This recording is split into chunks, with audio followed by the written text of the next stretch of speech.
Have you ever wondered what you would do if an entire army was about to destroy your city, and you had no way to fight back?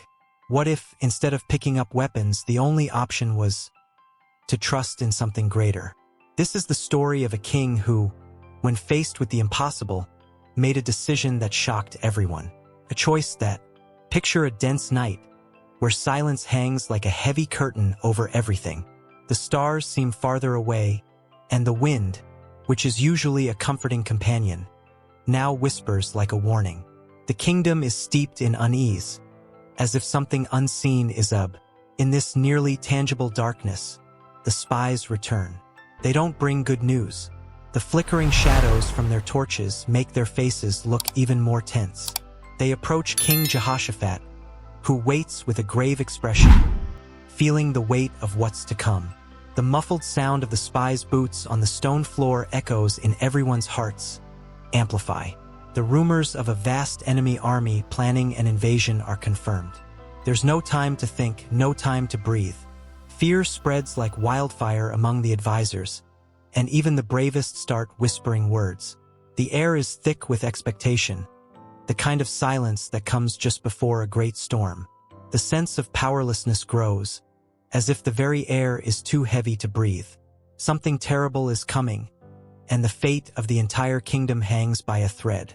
Every word from the spies feels like a blow, and, in this suffocating atmosphere, everyone awaits Jehoshaphat's decision. Will he call for swords? Or is there something more powerful that can save the kingdom from this looming threat? The night deepens, and the suspense only grows. But, contrary to everyone's expectations, Jehoshaphat didn't command the army to prepare, nor did he ask for swords to be sharpened or walls to be fortified. Instead, he did something unexpected, something few would dare in such a desperate moment. In near reverence, the king knelt. His eyes, which had been carefully watching every detail of the looming threat, now turned to the sky.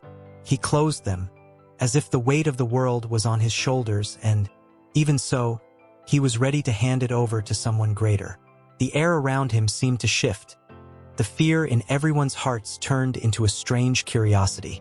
Jehoshaphat didn't seek salvation in weapons but in faith. He began praying out loud, calling the entire nation to join him. "It's not by our hands that we will win," he said, his voice firm yet soft, carrying an almost supernatural confidence. "It's through the one who rules us. We won't fight this battle alone." The nervous murmurs among the soldiers and advisors stopped. There were no battle plans, no maps, no secret strategies. There was only pure faith and one bold decision: to trust completely in God. While some still questioned inside, something profound was planted in the hearts of those watching, hope that transcended fear. Jehoshaphat didn't give in to panic. Against all odds, he chose to seek a heavenly solution. As Jehoshaphat knelt in prayer, something extraordinary began to happen. As if drawn by an invisible force, the people of Judah started gathering around him. Men, women, children, no one was left out. Instead of preparing for a bloody battle, they united in a collective act of faith. The square in front of the palace filled with voices, not of despair, but of prayers, songs, and praises. Fasting was declared throughout the kingdom. There was no food on the tables, but the spirit of unity that formed among the people felt like a spiritual feast. With every prayer, every word of praise, the fear that had once gripped their hearts slowly gave way to something stronger, an unshakable trust that God was in control. The sound of voices rising to the heavens, echoing through the hills, created an energy that swept across the kingdom like a breath of hope. The king and the people were together, not as soldiers, but as a family united by a collective faith. It was no longer just Jehoshaphat battling his inner doubts or the spies carrying dark news. It was an entire people, on their knees, surrendering their lives, their hopes, and their fears to God. The atmosphere had completely shifted. What had been a night of darkness and uncertainty had now become a vigil of prayer, filled with spiritual light and shared hope. Jehoshaphat stood before his people, radiating a deep confidence, but not an arrogant one. His demeanor was firm, yet his strength didn't come from military strategies or the number of soldiers he commanded. His true strength came from the unwavering faith he displayed. He didn't lead with fear or the sword, but with the certainty that God was by their side. As the songs and prayers continued to echo throughout the kingdom, Jehoshaphat addressed the people once more. "Do not be afraid," he said, his clear voice cutting through the night air. "This battle is not ours, but the Lord's.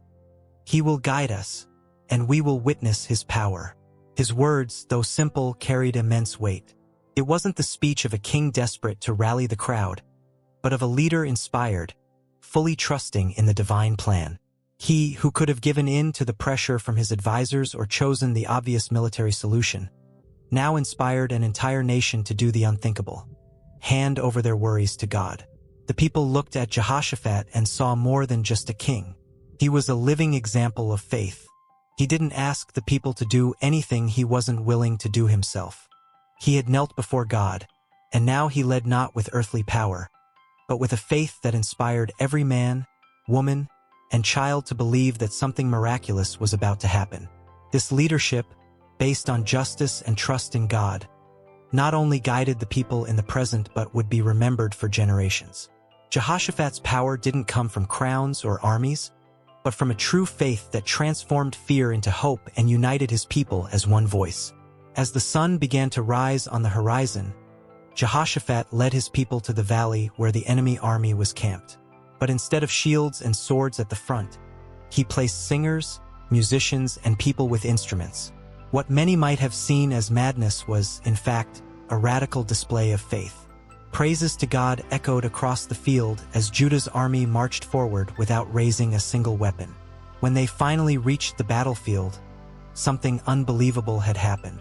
The enemy was no longer there. As the people of Judah approached, they realized that the vast army, once a terrifying threat, was now completely defeated. But there were no signs of combat. Not a single blow had been struck by Judah's soldiers. The enemies had turned on each other. In an inexplicable and supernatural surge of confusion, the armies that had come to destroy Judah destroyed themselves. The field was strewn with bodies, abandoned weapons, and the wreckage of an army that moments earlier had been an unbeatable force. Jehoshaphat and his people witnessed the unimaginable. God had fought for them. There was no need for swords or military strategies. The miracle wasn't just a victory, but one in which not a single soldier of Judah had to fight. They stood, astonished and reverent, as God fulfilled his promise so clearly and powerfully. The valley, once destined for destruction, was now a living testament to a miracle. And the people, who had begun this journey with songs of faith, now praised God with an indescribable joy. They understood more than ever that the real battle had been won in their hearts with faith, long before they witnessed the miracle before their eyes. As the people of Judah walked through the battlefield, the silence of their supernatural victory was broken by the unexpected sight of something even more impressive. Where they had expected to find only destruction and chaos, there was an abundance of wealth left behind. Golden armor, jewels, fine fabrics, abundant provisions. What had once been the equipment of an enemy army was now treasure beyond imagination. The men of Judah gathered it all. What should have been a bloody battle had turned into a harvest of riches. It wasn't just a spiritual victory, but a physical one that no one could have predicted. The field, which hours before symbolized fear and uncertainty, was now a place of abundance. God's victory wasn't just over Judah's enemies, but also a demonstration that when faith is placed in God, the rewards come in unimaginable ways. The people spent 3 whole days gathering everything the enemies had left behind. 3 days of pure joy as they walked through the remains of an army that no longer existed, carrying wealth back to their families and homes.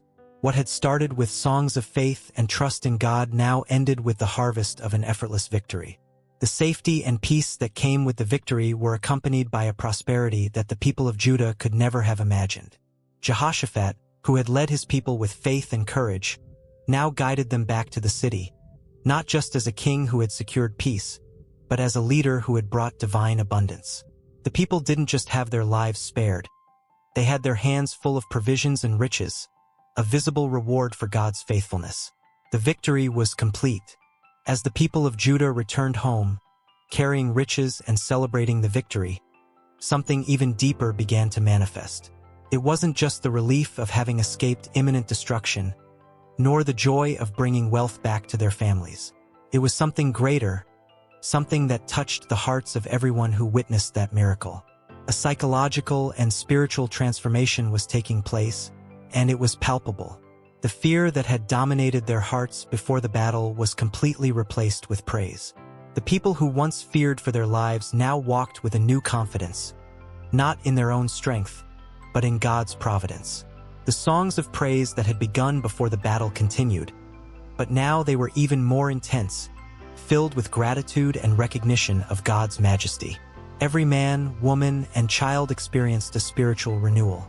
The faith they had placed in God, even when it seemed like a radical choice, was now rewarded with something far greater than military victory or material wealth. It was an internal transformation, a renewed trust in God, a deep peace that filled their hearts and minds. They knew with absolute certainty that God was with them, that He fought their battles, and that true strength came from trusting in Him. The people of Judah returned to their homes transformed. They were no longer just citizens of a kingdom. They were living witnesses to the power of God. The praise that had filled the battlefield now echoed through the streets of their cities and villages. The words they sang weren't just songs of victory. They were declarations of faith that would transform how they lived and believed from that moment forward. Fear had been destroyed, just as the enemies on the battlefield. In its place, faith and praise flourished, leaving the people of Judah spiritually stronger than they had ever been. They knew that this victory wasn't just a moment in time, but an eternal change in their hearts. With their hearts transformed and their trust in God renewed, the people of Judah now enjoyed a period of peace that seemed almost supernatural. It wasn't just the absence of war, but a deep tranquility that permeated daily life. Under Jehoshaphat's leadership, the kingdom thrived like never before. The harvests were abundant, trade flourished, and above all, there was a spirit of unity and gratitude among the people. Jehoshaphat, in turn, was seen not just as the king who led his people to victory, but as a just and faithful leader whose trust in God had changed the destiny of the nation. He dedicated himself to promoting justice throughout the kingdom, tearing down pagan altars and strengthening the practice of God's law. Every decision he made, every action he took, was marked by the faith he had demonstrated in their darkest moment. And that faith now reflected in a kingdom that prospered in peace and abundance. Jehoshaphat's legacy grew with each passing day. He wouldn't be remembered only as a victorious king, but as an example of how trust in God could transform a nation. The peace that Judah now enjoyed wasn't fleeting. It was the fruit of the king's and the people's faithfulness to God. Future generations would speak of Jehoshaphat as a king who not only defeated enemies, but also brought his people into an era of justice, peace, and prosperity. And that peace, grounded in faithfulness to God, would be the true legacy Jehoshaphat left for Judah, a testament that true leadership comes from a heart aligned with divine will.